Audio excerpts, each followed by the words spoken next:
Chapter 13 The Blacksmith's Apprentice. Darstaad led his Blacht warrior legion of 50 men to the outskirts of Clayun, a village in the region known as host to one of the finest smithy tribes. Dismounting from his dire steed, he gave orders to 6 of his lieutenants to quarter and feed the men for 1 hour while he personally attended to finding the son of a blacksmith named Ejau. They had searched smaller, less prominent villages in the last 2 days, and Darstaad was growing increasingly irritated as the mission grew longer day by day. Each of the smaller villages had not turned up the boy that matched the description, and Darstaad had quickly led his troops away from these townlets so there would be less likelihood of the rape and pillaging that was common amongst the men he commanded. The commander briefly attended his dire steed, feeding it several sections of raw hunting meat that had been secured on the mission. Seeing the animal settled into a moment of rest, he unbuckled a saddlebag and obtained a moistened towel which he used to wipe himself clear of the mud and dust from the roads they had traveled. Next, he removed his armor plating and changed into a lighter tunic of armor as a tactic to cause less alarm to the smithy village he was about to encounter. Securing his vibro-focus weapon at the sheath around his waist, Darstaad gave the order to move out, and with 4 bodyguards attending him, the group approached the perimeter of the village. The commander paused in his pace and gave the signal to his guards to cover all major exits from the village, then turned to continue onto the pathway that led into the village proper. As he walked, he wistfully reflected once again on the time another Blacht warrior legion commander had arrived at his own village and the many events that had followed.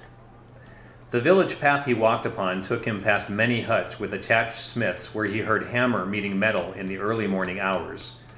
Darstaad walked in a relaxed gait and nodded to several people who looked up from their business as he walked by. As the villagers he passed went about their day, they paused, and their smiths quieted as the lean man dressed in the subtle garb of a Blacht warrior walked upon their path. The smith men murmured amongst themselves in their own language and gathered hammers or lengths of metal as they began to follow the stranger among them. Darstaad continued his walk to the center of the village and stopped to stand by the village well, where many of its inhabitants were busy drawing water into portable wooden buckets. The leather-clad people of the village stopped in their conversations and looked sharply at the stranger among them. All eyes were upon him as he jumped up to stand upon the lip of the well and faced the people who watched him. After a moment's pause, Darstaad addressed the crowd. "I am here to take a boy," he said in a loud and clear voice. This news brought the quieted people to whisper among themselves, and several womenfolk within the crowd covered their mouths while hiding their younglings behind their skirts. The burly smiths among the crowd tensed their forearms, gripping hammers and pieces of steel more firmly in their hands.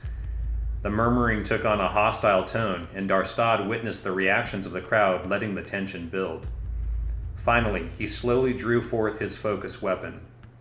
Summoning an ounce of his internal energy, he allowed the energy to flow into the weapon, causing it to hum and vibrate in an ominous way. The loud sound of the weapon caused several of the villagers to cry out, and all moved back and away from the stranger who held the strange pulsing weapon before them. "If any attempt to escape, all will be killed," Darstaad cried out. The villagers quieted, and no one moved as the Blacht warrior spoke again. "Allow me to take the one boy, and all will be spared on my orders," Darstaad shouted, causing many of the villagers to pause and speak among themselves. A middle-aged, burly smith with long gray hair held back in rings stepped forward and spoke to Darstaad in a gritty accent. "Who the boy you want?" asked the man in an accented voice. Darstaad let the question hang in the air until all the villagers had stopped speaking to one another and waited upon his answer. Finally, he said in a loud and clear voice, "Ejau!" The name Ejau was heard being repeated in incredulous tones before one by one the villagers began laughing to each other in a relieved tone of voice. The sound of the villagers laughing immediately halted when Darstaad's weapon hummed out once more. Chuckling to himself, the burly smith spoke again. "Ejau all you want. No problem here." The man turned and gestured to an area behind him. The bodies of the villagers parted as if by an invisible hand, which abruptly stopped at a scrawny boy of approximately 17. He wore the apron of a smith, and his hands showed the marks of use in the ways of the hammer.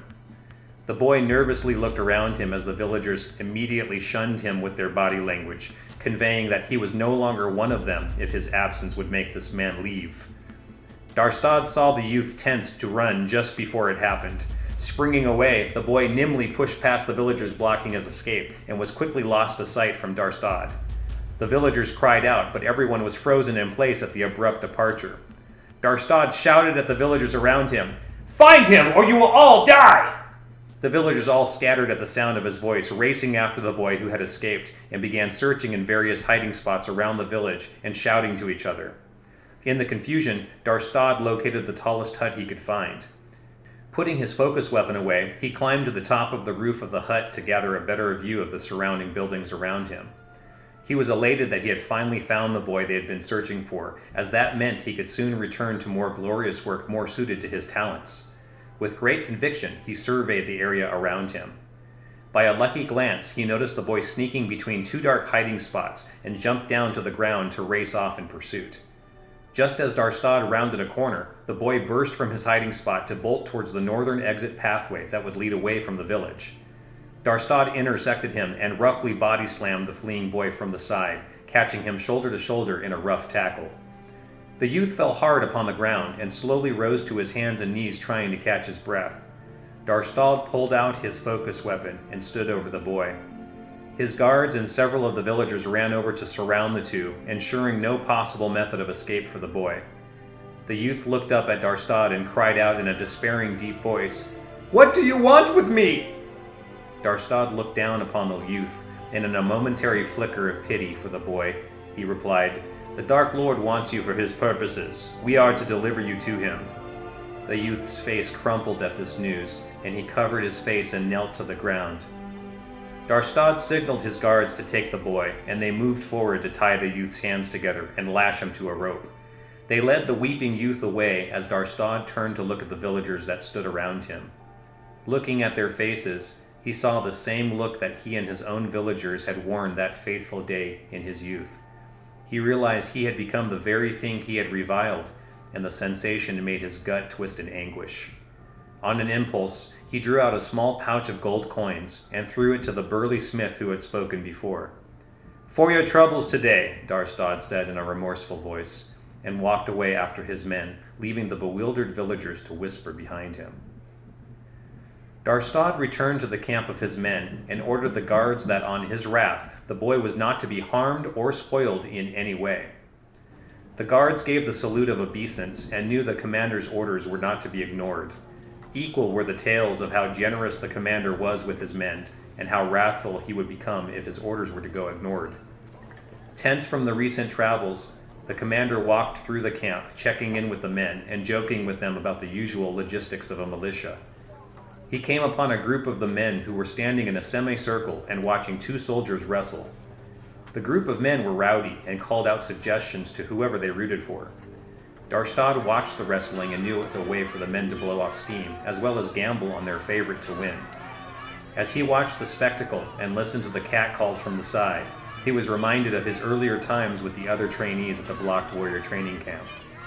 There were no women present for the 10 years he and the other initiates had been trained, and coming into the throes of manhood, he had turned to the other initiates to release himself as the need arose.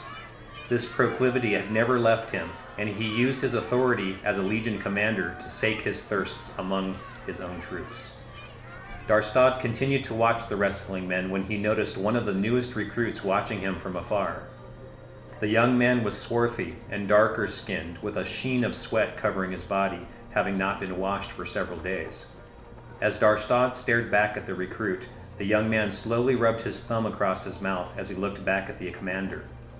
With a growing sense of anticipation, Darstaad gave a flick of his head and walked back toward his large personal tent which had been set up for him by his personal guard. The swarthy recruit arrived at the tent shortly after, and Darstaad gave orders to his personal guard that he was not to be disturbed for several hours as he welcomed the recruit within and shut the flap to his large tent. The personal guard stood outside the flaps of the tent, their expressions stoic as the sound of heavy breathing and moaning was heard coming from within the enclosure.